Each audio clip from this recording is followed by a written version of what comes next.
Hey guys, what is up? Shadolance back for another review. Today I'm going to be doing another clan weapon, the SPR. I'm going to be comparing it to the M24 series because of the way the gun works. I think I might also whip up the Tango at some point here. I think it might be worth going over that as well. But anyway, going back into the gun, I'm going to go right over the stats. Damage of 91, very low. Portability of 43, rate of fire of 14, accuracy of 100, and recoil of 60. It is a bolt-action gun and has a basic 5 of 25 ammo capacity, just like the Tango. Even though it has the higher ammo capacity than most guns have, which is either 5 of 15 or 5 of 20, which is what most GP sniper rifles have, it has a very low damage of 91, which is lower than the Tango, and if I look at the M24, it's only 1 point above the basic GP M24, which is the first available sniper rifle. So, on top of that, it even has a lower portability of 43, and the rate of fire of 14 is also lower than the M24, which has a rate of fire of 15. An accuracy of 100 is the same on both guns, although the M24 is customizable for the accuracy, which can boost to a 103 accuracy. And the recoil doesn't really matter on both guns, although it is 60 for your information. The SPR, 5 of 25, the M24 even has a 7 of 21. So, although it has a total of 28 shots, which is 2 shots less than the SPR, the 2 shots don't really make up for a whole lot of difference. So, the SPR only has the 1 point increase in damage, but it loses a point of a point of rate of fire, and technically 3 points of accuracy, because you would always want to increase the accuracy on a sniper rifle. Technically 3 points of accuracy, even though the base accuracy is the same, and you're also losing 2 points of portability. So, and on top of the fact that the SPR is an incredibly expensive sniper rifle at 1600 GP per day, that's quite expensive to say the least. The M24 is only 1100, so for the extra 500 GP, you're getting a worse gun. I don't know about the damage drop-off because this gun has never been a one-shot kill for me. It seems to be actually quite a good quick-scoping gun as far as getting the shots to hit, but because it's not a one-shot kill, it's not the most optimal choice for the job. I would take a TPG-1 over this any day. Considering that it still has quite the high accuracy, it's almost consistently a one-shot kill, although it does tank to some extent. The M200 is also quite a good quick-scoping gun. Right here, I don't know why these shots aren't making contact. I actually missed the person twice and then almost a third time, but got KS'd a bit.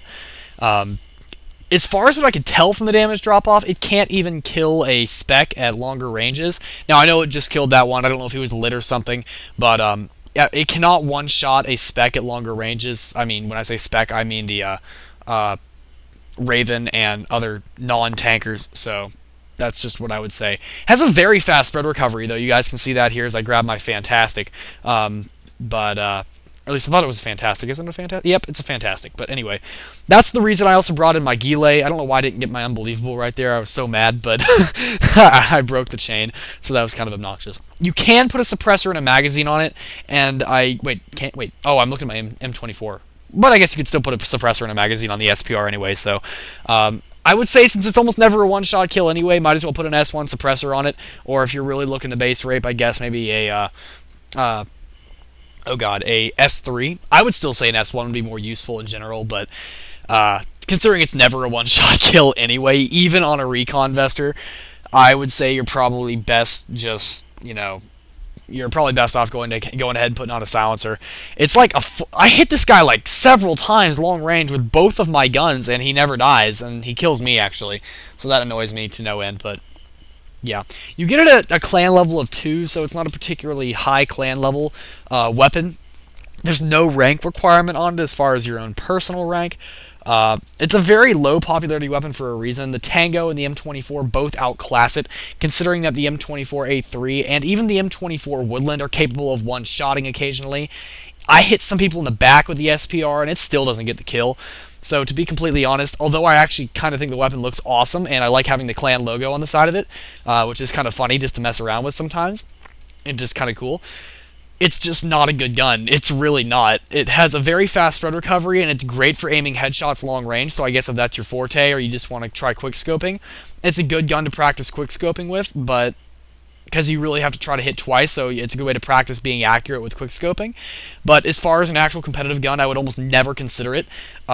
I would still take an L9 for quickscoping over it. I mean, L9's a great quickscoping gun, so obviously.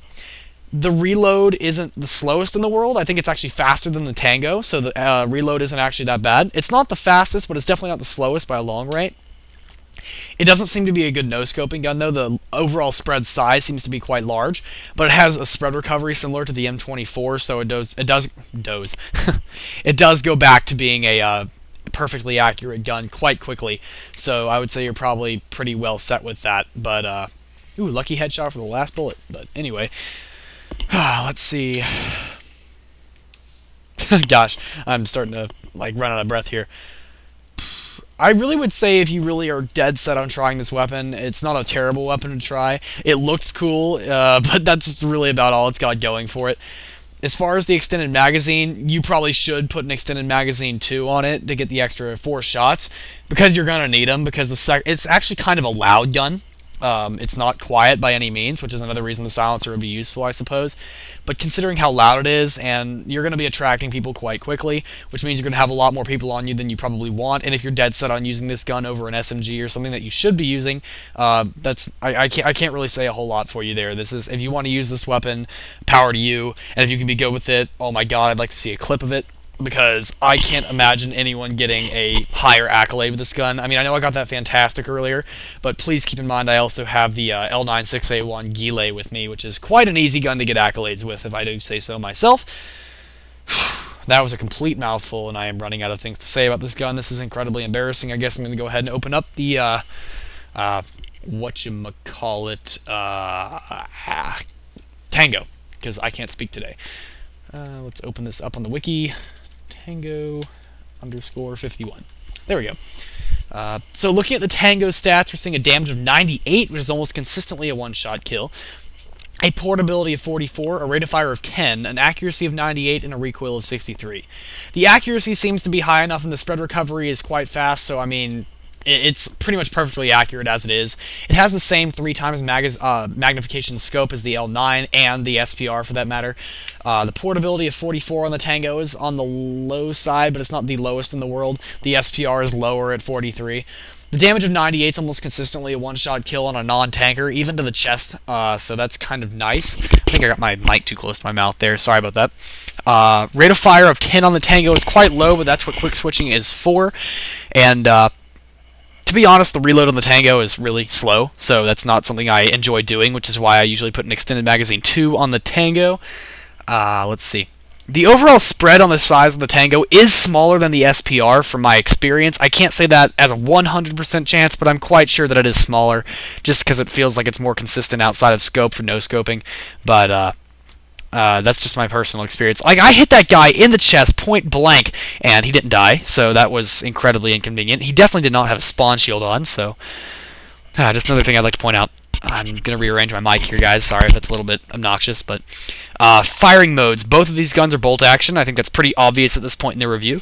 So, yeah. Speaking of that, I'm about out of time. I just wanted to say right at the end here, please help me support CBL and CC Fang. They've been doing a great job by moving CBL around. They had some problems going on with the site due to some domain legal errors, I do believe. I may be wrong, but I'm pretty sure that's what I heard.